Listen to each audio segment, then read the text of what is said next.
What is going on? Welcome back to Financial Journey. So today when I talk to you on ChargePoint, I want to go over some of the current data points, what's been coming out from the company itself, and given the circumstances, how low ChargePoint could go in the short term. Before I get into any of that, make sure you hit that thumbs up and subscribe. Always greatly appreciate that. And with that said, let's get right to it. So the market is closed. On a side note, happy Thanksgiving to all the Americans out there. Based on Wednesday, it closed at $1.97. There was a new 52-week and all-time low created of $1.93. Based on the volume, 21.41 million shares were traded, 28.6 is the average. And so that is very telling to kind of signal that value investors are not getting into ChargePoint, which is kind of concerning because based on the last news that came out of substance was on November the 16th, so Thursday after hours, and that was their preliminary Q3 earnings, which was a very big shocker. So they kind of lowered guidance and just it gave no hope for Q4. And even myself, I've said time and time again, despite the technicals indicating that it was going to go down, I still was optimistic about Q1 2024 and onwards, because up until that point, they're still going to be burning a ton of cash and expenses, but there was a lot more optimism for 2024. Even based on the preliminary Q3 results, it's even making me second guess the Q1 or my optimism, I guess. So this definitely was not good, and plus analysts really changed the tune of their ratings as well. So these are some of the latest ratings that did come out down the pipeline. Last was done 3 days ago by Stefan, who does have a 42% success rating, price target of $3. And ever since their preliminary did come out, you do have mixed results. So you have a lot of buys, $5, $5, $4. Still in comparison to what it was though, is chump change. And a lot of these analysts have very poor ratings. So 26% success, 33% success, so not necessarily the best. When it comes down to some of the data points, I'll go over everything that you need to know. Starting off with options, of course, from Wednesday since today is closed, but $954,000 in calls being purchased versus 5.3 million in puts. So people are anticipating for it to continue to trend down. Looking at the call options for the open interest shows all the strike prices, expiry dates. Based on this, it is anticipating for it to be above 250, so a little bit more of a positive bounce for that. Looking at puts though, it is anticipated to be below $2. But no matter what, when it comes down to options activity, it just merely is a sentiment. It doesn't move the stock price, but both of these extremes do piggyback off of the technicals. So I'll touch on that in a second. And going over shorts, of course, with the market close, there's no change today, but 24.86% of the free floats being shorted, 80.84 million shares overall being shorted, and through Interactive Broker short availability does indicate that there's around 3 million shares available to be shorted.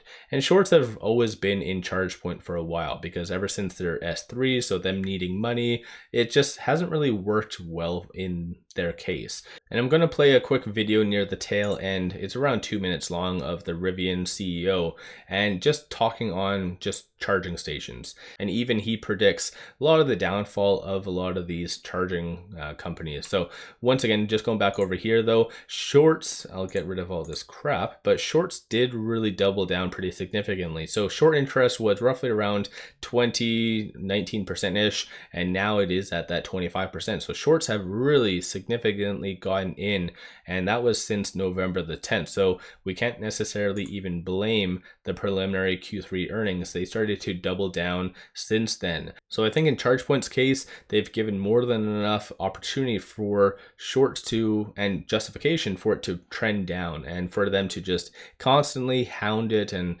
based on just the daily volume, they make up almost about 60% of the daily volume every single day. So it's absolutely crazy to think of.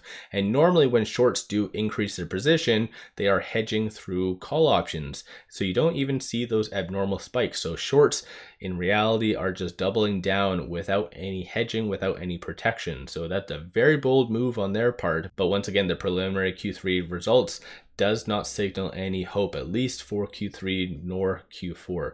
They do actually have their earnings call though, because that was just necessarily the revenue and just estimates and whatever else, but they do have the conference call right here on December the 6th after hours. So once again, let me know your thoughts on that in the comments below. But when it comes down to technicals, let's talk on that for a second. So with it at $1.97, it is trading between this S1 and the pivot. So $1.89 is going to be the next strong support. Vice versa, $2.50 is going to be the next strong resistance. Based on everything over the last little bit, so Monday, Tuesday, and Wednesday, ChargePoint, oddly enough, has been holding its support very well. So it's kind of acting like a normal growth stock a little bit. So that's kind of a positive sign. But then again, the market, for the most part, has been rallying ever since Powell came out with the Fed meeting minutes, was a little bit more optimistic from what people were anticipating, and many things like that.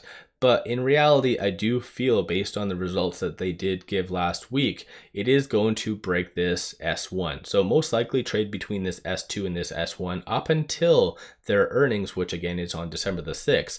And depending on the results, it might actually break it below this $1.50. So it's going to be very much dependent on that and what they do say. Hopefully they've drawn up some plans for the foreseeable future to change and to give reason for investors to invest in ChargePoint long term and not short, if that makes sense. But even when it comes down to this S2, this is a little bit more problematic in among itself, and I'm going to talk on why. So based on my technicals, I like to just look at some of the fib levels, look at also some support and resistance points, momentum, stochastic, some indicators, and whatever else, which momentum shows number of retail investors have been getting out. It looks like constantly since November the 15th. Stochastic, though, you do see a bearish sentiment. It is at 12, so it is considered oversold for that. But no matter what, though, based on the results that they did give, there's no reason for anyone to buy it. So this is why, even with it being oversold, it's still nobody's touching it. And just to quickly go back over here, on a side note, if you are looking for a lot of good compiled information, such as analyst ratings I showed you, plus this, the technicals, Elliott wave, and whatever else, take a look at Interactive Brokers, link in the description below, and also the comments for all this to be completely free. But when it comes down to technicals, a lot of people like to look at the Elliott wave. And this is why, going back over here for a second, $1.52, a lot of people might think that it's a low, but if it does somehow break that, it gets very, very interesting, because $1.54 they do have as the pivot, and if it does break below that, then you can anticipate or expect between $1.68 to hit, which is kind of extreme, very, very extreme. But obviously, given the circumstances, once things go down, it just escalates very fast. So as far as the tentative low, I do feel that $1.50 range is going to hold, but depending on their results. So if their results come out extremely worse than what people are expecting, which might be hard to do, but who knows? If it is worse, then you can anticipate that to break and potentially expect this range, like I said. So let me know your thoughts on that in the comments below. But even over and above that, though, like I said, it's very apparent to other CEOs within the actual same sector, just things aren't right. So I just want to play this. It's around 2 minutes long, and yeah, just let me know your thoughts on that. Because we're also building a charging network. So today we have, if you look at Tesla's 1,000+ supercharger stations in the United States, we have 50. So we're in the early days of building our network.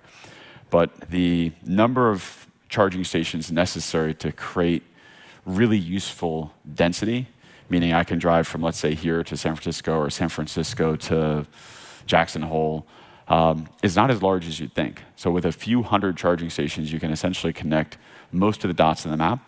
And then you're infilling. Then you're adding stations to create density to deal with the size of the car park.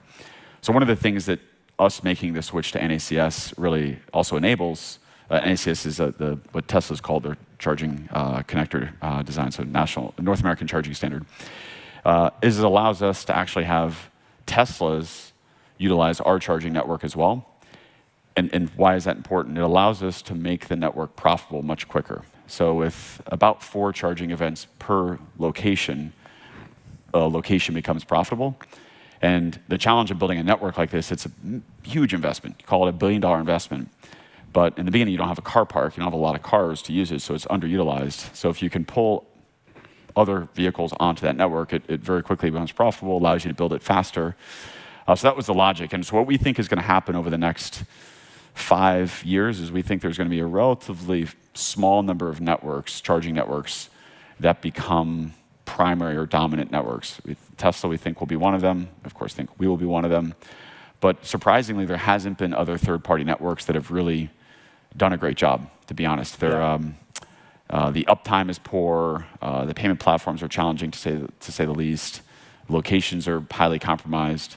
So we think, to the point that was made, we have real work to do to build the network out, but it's something we're really investing heavily in. So Tesla calls it NACS. They say it's a standard. I'm a standards nerd. So yeah, there you have it. Ultimately, not much optimism for the third parties because they've just been doing a very subpar kind of job of absolutely over the last 6 months. And this is something I have been saying. I've been covering ChargePoint not that frequently, but ever since it was even around this range, the $14, so early 2023, I started covering it. And I have been saying time and time again that the technicals need to go down. Most likely they're going to announce dilution. Turns out that came to realization. And this is why I've been saying that maybe Q1 2024, if they do have some good optimism from their earnings, then that is where bigger and better things are going to come, because Q3 and Q4, I think it is very much known that they were going to have a lot of expenses. And obviously, as what he said, it's just very costly, billions and billions of dollars for them to invest in the company. And currently the market cap is 709 million. And if I remember correctly, I think they had, I can't remember if they said the actual cash that they do have.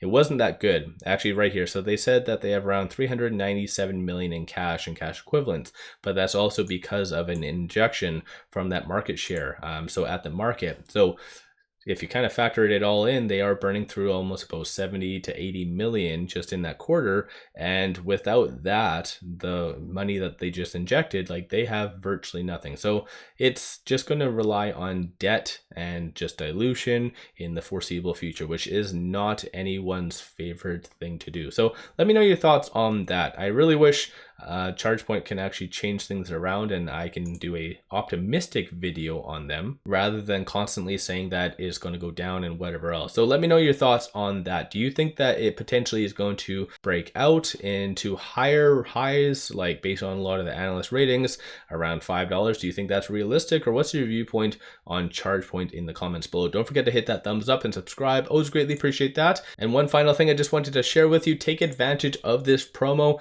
Sign up for an account with 𝗪𝗧𝗛𝗏, throw $100 at it and you get 5 free stocks. Each stock is valued up to $2,000. So take advantage of this, plus any cash that you do have in this account, you're going to be earning 5.1% APY. So this is one of the best deals on the market. Take advantage of this while you can. Link in the description below and also the comments. With all that said, I appreciate all of you watching.